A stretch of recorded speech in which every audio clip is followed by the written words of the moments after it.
Brownsville has issued a tornado warning for northern Brooks County, northwestern Cameron County, southwestern Hidalgo County, northern Jim Hogg County, Kennedy County in southern Texas, Cleburne County, northwestern Starr County, southwestern Willacy County, southeastern Zapata County, southern Duval County, southern Jim Wells County, southeastern Webb County, until 5:33 p.m. Central Daylight Time.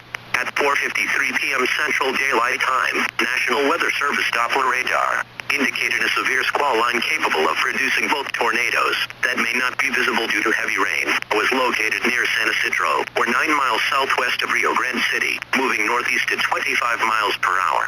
Locations impacted include Brownsville, McAllen, Arlington, Wislaco, Farr, Edinburgh, San Benito, Mission, Raymondville, Rio Grande City, Zapata, La Joya, and Mercedes.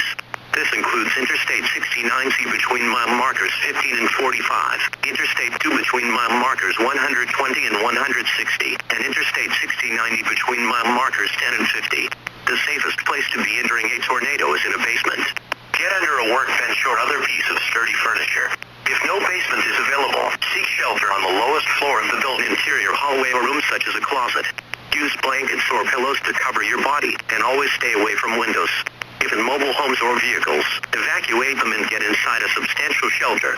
If no shelter is available, lie flat on the nearest ditch or other low spot and cover your hands.